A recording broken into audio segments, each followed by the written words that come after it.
Hello and welcome to the Oxygenetic Podcast. We're brought to you every week by our sponsors, Precision Fuel and Hydration.com.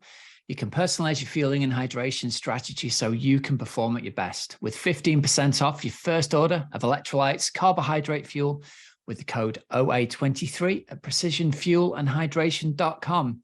Also, guys, if you are interested in looking for triathlon coaching, endurance coaching for this coming season, I'm going to give us a quick plug before we start today. If you go to teamoxygenetic.com, we've got tons of information there. I think we've got the best all-round solution for busy age groupers who are trying to compete in 70.3 Ironman distance, ultra distance runs, marathons, you name it. We've got a whole bunch of athletes in our endurance community who are just like you, who love the sport, who get some guidance from me and the coaching team, and who go out and crush their goals. So if you're interested in finding out more, there's a link in the show notes you can click and you can just go straight through to book a call with us. We'll see if we can help you out on your endurance journey this year.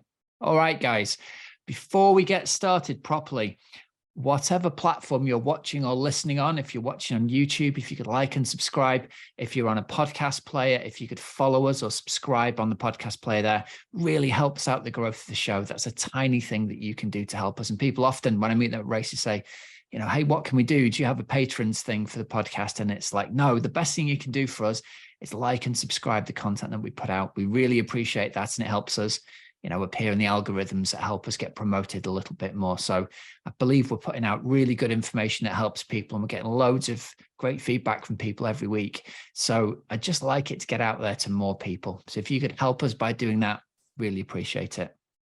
All right. So this episode is an interesting one, actually. First up, I'm flying solo today because Coach Chris isn't very well again. He'd been unwell with a chest infection. He was better last week to do a show. He's not very well again this week. So I've given him the week off. He doesn't have to stare at my stupid face. So best wishes, Chris. We hope you're getting well and getting healthy. This episode has been brought about by a listener email that came in. I found out subsequently it came in through Instagram as well, through a DM there. But as any of you who follow us on Instagram know, I'm absolutely useless at doing social media. So I very rarely check the DMs there. So apologies if you're one of the people who tries to do that. If you want to get in contact, help@oxygenetic.com is the best way to do that.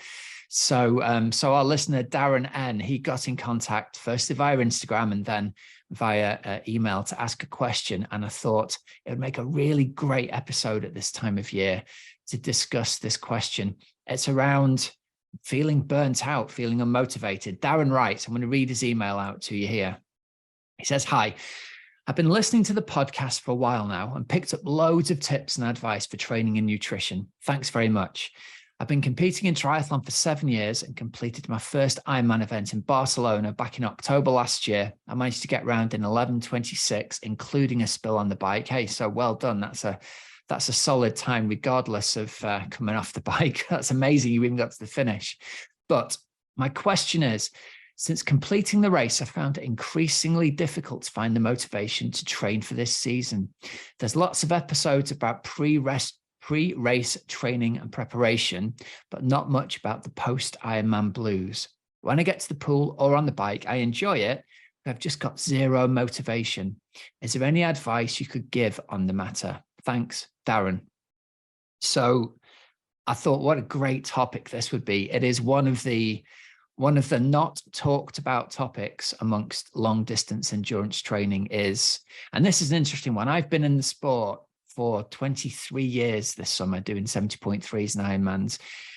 And although I'm not competitive anymore, I'm only going to go back a few years to think it's a sport where people are really, really passionate about it for a period of years and then just seem to disappear. It's really not unusual for after a sort of 3 to 5 year period, somebody won't rejoin a club, won't come out on a ride, will stop answering text messages. Sometimes people just disappear off your radar completely. And I think there's almost a natural story arc to people's taking part in 70.3 and iron distance triathlon in particular. And it's largely around not managing training volume and not managing your expectations around your first season. I'm an example of someone who's been in this sport, like I said, for over 20 years. And although I'm not competing at Ironman anymore, I'm still doing all the training and loving it. And a big part of the longevity aspect of it is planning what you're going to do every year, sense checking it with somebody to make sure it's reasonable, taking a little bit of a step back and making sure what you're trying to do is both reasonable and sustainable in the long term, and then actioning that plan. Because for me, I go back and I credit my first athletics coach when I was 13, a guy called Alan Horton. I was desperate to win stuff, and he used to say to me, "I'm not bothered whether you win stuff or not. I'm going to measure my success as a coach by whether you're still competing when you're my age." And he was in his 60s at the time. And I've got to say, he did a good job of protecting me as a 13-year-old from my worst instincts to train myself into the ground. And I did a pretty damn good job of training myself into the ground, left to my own devices in my 20s and 30s. But he instilled the idea in me that this shouldn't be something you do to win races. This should be something that you race because you enjoy the process of training all the time. If you get a lifelong love of the training, it's never going to be a chore. The races become the cherry on the cake rather than the cake itself. And I give him a lot of credit for that. He obviously fundamentally affected the way that my brain worked over the years, because even as a kid, I saw the kids who were beating me at 13 and 14 drop out of the sport at 15 and 16. And gradually over a period of years, me and my little training group got better and started winning things as a consequence, I think, of loving the training. And as a consequence of, I'm not going to say never getting an injury or a niggle, because that doesn't happen to anybody, but very, very rarely getting an injury or a niggle that kept us out of doing certainly nothing serious. We weren't overtrained, we weren't burnt out, we weren't fed up. So we continued doing it. And I'm still in touch with a couple of those guys now, and they're still active as well. They're maybe not racing and going to road races and trying to win stuff, but they're still out there training 5-6 days a week to stay healthy and fit. And that's my wish for you, either as a listener, someone who's viewing on YouTube, one of our athletes who we coach. It's less about getting you to a point where you absolutely crush a race and get the most amazing performance possible and are out of the sport in a year or two. It's more about this lifelong love of balancing the training alongside all the other aspects of your life so you can be fit and healthy for the rest of your life. And if that means you get to do events as well along the way, fantastic. But I'm a big believer that if you try to do too much too early, then that's only going to lead one way. And so often, if we have athletes who come to us who say, right, I've entered 3 or 4 Ironmans that next year, I tend to go to people, whoa, okay, right, take a step back. Before you actually click go on this, let's think about this logically. Let's think about training for an Ironman is a really big commitment of time. And the people who can do more than one of them a year around a normal family and normal job life, and there are going to be outliers here, don't get me wrong, there's going to be people who've got different family situations, or there are people who have got their own businesses or are the boss and can take time out. But for the vast majority of normal people we're talking to, 1 Ironman a year, a couple of 70.3s and some other races, you can keep that rolling year after year after year and feel really excited by it. People I've known who've tried to take this multiple Ironmans a year approach, the training becomes a chore after a certain time. And I don't want that for you. I want you to be absolutely loving the training and almost to be doing an event to justify doing the training at the end of the day, as a benefit and an unexpected consequence. So Darren, to come back to your question, you're absolutely not alone. It's something I've seen a lot of over the years. And if we can help save you from that, then if we can get your motivation back up and you can become a lifelong endurance athlete rather than someone who's done the 1 Ironman and then says, do you know what, that's it, I'm done, I'm burnt out. Let's see if we can rekindle that fire for you.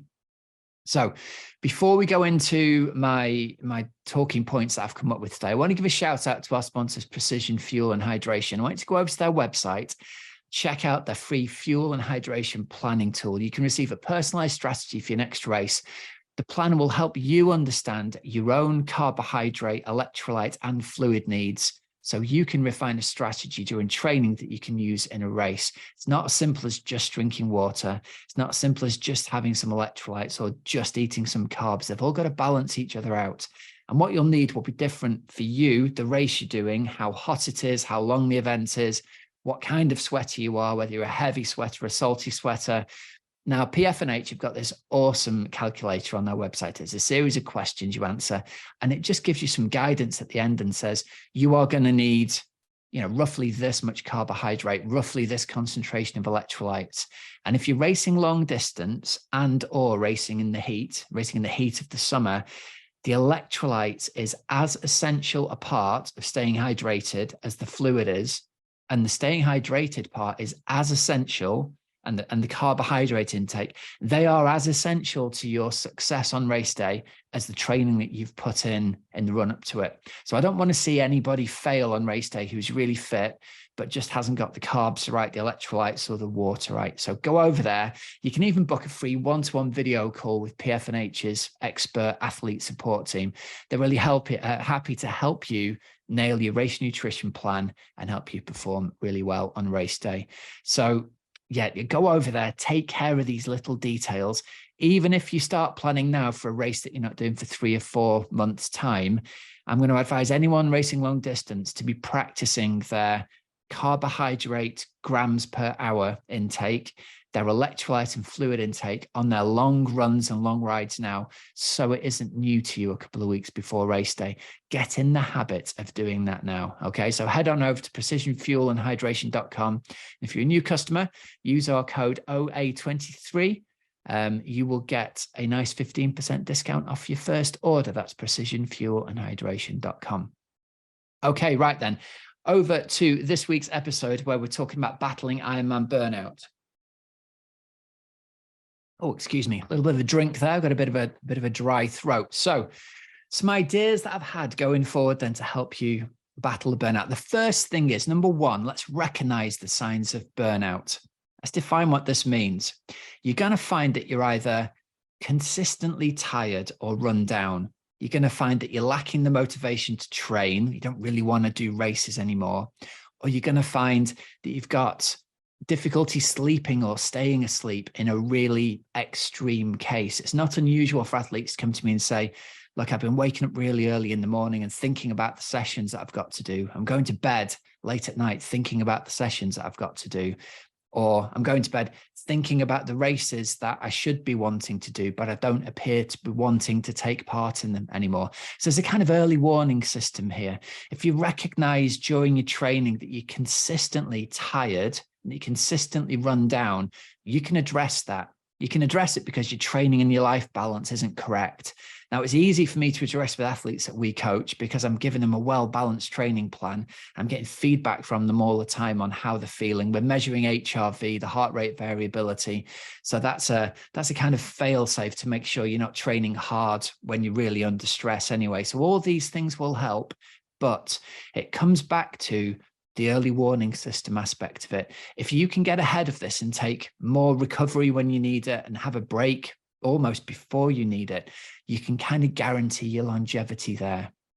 Something I really want you thinking about is if you're constantly feeling every day through a 20-week training plan that you've got to force yourself to train, that isn't sustainable even for 20 weeks. So you need to do some rejigging and you need to work out what is almost what's appropriate for you. It tends to be a real issue with athletes who are self-coached in inverted commas. Now, I'm doing the inverted commas for a reason. I don't believe that you can be self-coached. You can be self-trained, but coaching is a process of reflecting to another person how you're feeling and getting them to reflect back to you what they're hearing, almost like counseling is. You can't counsel yourself or give yourself therapy. It's the same with this. You need someone to reflect back to you what your feelings are and what your thought process is. And often our thought process is faulty. And one of the greatest lines I hear from athletes before they tell me about an injury or an illness is, I know my body pretty well, but that's usually a sign that none of us know our bodies pretty well. We need some feedback from an external source. And often it just takes somebody else to give us permission to go, do you know what? I'm going to make this decision for you. No, we're not going to do this. We're going to step back. As a self-coached athlete, my experience was always, I'm going to make myself do what I don't think other people are willing to do, so I will be able to race them come race day. I was always driving myself to do more. And if I was in doubt, I would do more rather than less. In a coaching relationship that helped me extend that idea of longevity, it was very much about a coach saying to me, no, I think we're going to step back from this. We're not going to do this. And it was really hard for me to hear, but it was always the right decision. This knowing that there is always tomorrow. And often left to our own devices, we're just going to push ourselves a bit too hard rather than operate just below our capacity. And I think that's the way to think about it. It's a ceiling, not a target. If you can operate every day just under that capacity ceiling, rather than constantly trying to push against it, you're going to have a much longer training life. And I'd caution here against taking advice on the internet from people who don't have anything invested in your success. You've only got to go onto Facebook and look at some of the triathlon forums. There's always a handful of people on there who are going to be telling people what they think they should and shouldn't do, just based on them trying to reflect the kind of person they want to be as the person that's going to push someone else into more of it. And when I run the coach training courses for British Triathlon, it's one of the first things I say to our coach candidates is, look, your job is going to be to say no to people an awful lot. If you're getting into this because you want to be a cheerleader or because you want to be a sergeant major and either motivate people or encourage or bully people into doing stuff, you're doing this for the wrong reasons. What we need is more compassionate coaches who are going to help highly motivated athletes step back from the brink a little bit and give them permission to have that little break. Because what you're effectively doing is stopping them trying to work at 110% all the time and getting them just down under the 100 of their capacity. So think about that. Recognize the early signs of burnout and do something about it. The next thing you can do, part 2 of this, is to mix up your training routine. That'll really help you stay engaged. So what do we mean by training routine? Well, some things you can try. You can try new types of workouts. So if you've just been inside on the turbo trainer, get yourself outside for a ride. If it's winter time and you can't ride and you could get out on your mountain bike, change it up with that, but get yourself doing something slightly different. Often just a change of focus. Even going out and deciding that you'll still be on your time trial bike, for example, but today you're going to focus on riding different blocks at different cadences rather than just riding along, or focusing little sections on holding your aero position. That can be a change of your training routine that can really shake things up for you. The next thing you can do is you can switch up the location of your training workouts. So get yourself to somewhere different. You don't have to put your bike in your car and drive very far to get yourself to the point where you realize, actually, I'm in a completely different area. One of my favorite things to do as an athlete was to stick the bike in the car and drive 30, 40 minutes away. And actually that can get you, if you've got a decent motorway network, that can get you 50 miles away from where you are. And you're into a whole completely different set of roads that you've never seen before. With the advent of GPS and Garmin, you can plot a route that leads from a car park 50 miles away and get yourself back safely and see a completely different area. So that's something that you can do as well. And another thing that's worth thinking about is finding new people to train with. If you train on your own all the time, just going out for a run or a ride or meeting someone for a swim can make a real difference. It can really give you that motivation to meet the person to go and do it. Make it like a social event to meet somebody to go and do something. That can be the impetus that gets you out of the door for a certain time on a day when you might otherwise not get something done. So to go over those 3 again, we've got new types of workouts, changing the location of your workouts, and having different training buddies to work from. Okay, part 3. Think about setting goals and tracking progress. Now, I mentioned earlier on, the athletes I work with and coach, this isn't something that's difficult for them because it's inbuilt right from the start. We've got the race that they're aiming for. We've got the training plan leading up to it. We've got specific markers along the way that we want our athletes to hit in terms of either bike power or run pace or heart rate at pace or swim CSS, you name any of the metrics we can work towards. Setting yourself those goals can make a real difference. So the first thing you get yourself to do is create yourself a SMART goal that you want to achieve. So just go with the old, from the internet, Google it, specific, measurable, achievable, relevant, and time bound. And get yourself a little goal for something you want to do, even if that is just, I want to get myself out for 1 run, 1 ride, and 1 swim this week. And And there you go, the specific, measurable, achievable, relevant, and time bound right there. At the end of the week, you have a little check-in and see if you've managed to do that. A great way to get into logging your training, if you don't already do it, is to use one of the online training logs. Now, all my athletes use Training Peaks. There's other options out there. There's Final Surge. There's tons of other things as well. Massive believer in keeping that online training diary. That can really, really help you. Okay, so the training log can help you keep track of what you've done. And if you're not feeling so good, you can look back and feel better that you've got that training logged down. The last part of this is give yourself a little reward for achieving those goals. Make that first goal really achievable, but then celebrate it. Get yourself a little present. Buy some new kit. I've not got on my list actually for later on, but buying something new is a great thing that you do to treat yourself for getting the training done. So even if your progress is only small, celebrate it. The fourth talking point I've put down here is find a support network that's going to keep you accountable. So if you're not coached and you're not in a club, join a triathlon club. Then you've got people to meet up with and go train with, or find a training group in your local area where you can meet people and go out and train with them. That will be a massive motivator in getting yourself out of the door for a specific time. Similarly, just finding a single training buddy you can go out and meet with will have the same effect. So that's something I used to do with my long runs all the time. I had a friend, Matt, that I used to meet up with, and we'd just agree to meet at a certain time, run out and back for an hour, and then both get off and get on with our days. But the days I'd agreed to meet him, I'd get the long run done. And the days I didn't, very often work would get in the way. I'm sure a lot of people are in a similar position to this. Having something in the calendar that means you've got to go and do it means you'll get it done. The third thing to think about is hiring a professional coach to change the stimulus of your training and making sure you're balancing your life and your training load. Now, there is a little bit of a shout out to our sponsors here, because obviously this is what I do for a living. But the reason I give a shout out to our sponsors here is because I know how effective it is for the people who've come on board and joined us. And when we have people book membership calls and chat it through, when they join, at the end of their first week, when they do a wrap up of how things have changed, one of the things they always say is, it is so much easier for me to outsource the worry and the thinking about the training plan to somebody else.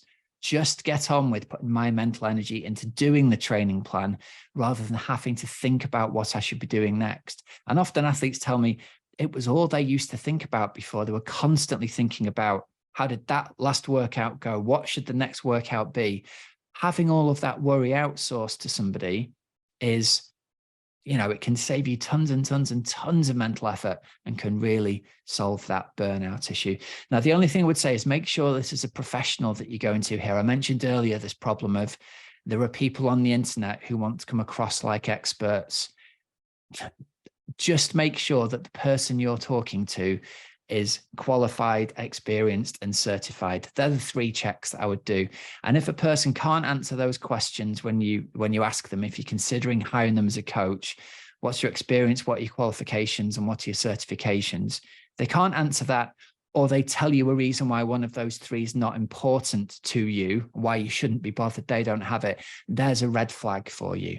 So there's plenty of really good professionals out there. There's British Triathlon website's got coach directories. Ironman website's got coach directories. All of those people have been well trained. So pick your mentors wisely. Okay, number 5, let's talk about taking recovery days and taking time off from training. So first up, if you're a long-time listener of the show, you'll have heard me say this loads of times before. You need to plan in your recovery and your time off before you plan in the training. That's got to be the fundamental first non-negotiable, because if you don't recover from the training you're doing, you may as well not have done the training in the first place. It's when you have that recovery time that your body's fitness increases. Otherwise, you're just going to keep on getting more and more tired. So schedule recovery days, schedule time off, and take that time when it's recovered. Now, I'm not saying that you have to have a complete rest day every week, although for a lot of athletes that's appropriate, but the recovery day has to be a recovery day. If you're going to go to the pool and do a recovery swim, you have to be a good enough swimmer that you can swim really easy and honestly get out feeling more relaxed than when you went in and feeling more recovered. If you're the kind of personality who gets in for a recovery swim and ends up doing a really hard interval session, that doesn't count as a recovery swim. That's not a recovery day. And it's going to have a knock on later in the week. In my athletes' plans, I plan in Monday as the recovery day because A, I want it to be the first thing that the athlete sees in the week because it's that important.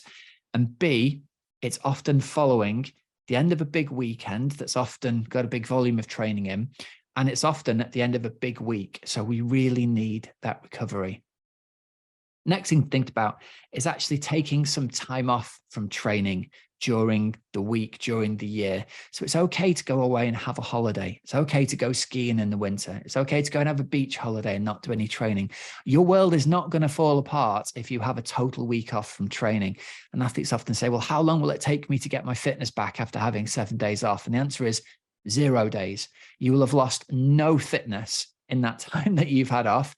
Now, I'm not suggesting you should have 7 complete days off leading up to a race, but if you have 7 complete days off, come back, roll back into your training plan. After 2 or 3 days, you won't even remember that you've not been training anymore. You'll probably feel better for it. So it's okay to have a guilt-free holiday, okay? And the third tip I'd give you is plan some stuff in. This is going to be really controversial for our Ironman athletes here. Plan some stuff in every week that doesn't involve Ironman or thinking about Ironman in any way. Doesn't involve going out for a meal and talking to your spouse about it. Doesn't involve reading a magazine about triathlon. Doesn't involve watching it on YouTube. Find a hobby that's something completely different and will completely take your mind off it. With the caveat here, that hobby has got to not damage the training that you've already done. So I don't want you deciding that your hobby to take your mind off training is going to be going to the pub and having 15 pints, because that's going to be counterproductive. But having some kind of thing you can go away and do that isn't going to have a physical impact on the rest of your training, but completely takes your mind off it, going to the cinema, whatever, have something that you can do. And I guarantee that your spouse will thank you for just a little bit of time every week where you're not talking about tire pressure and the kind of skin suit you're going to buy for the race next year. And then talking point number 6 I've got here is emphasizing the fun in training. The reason we do this is it's enjoyable. We love it. The reason we got into it, because at some point, I guarantee all of you have walked by a shop, looked in the window, and then looked back at that bike in the window and gone, oh my God, I've got to have that. Turned left and gone into the shop. You've all been drawn into a running shoe shop to look at the running shoes, or you've all been drawn in because you wanted to go to the beautiful swimming pool somewhere.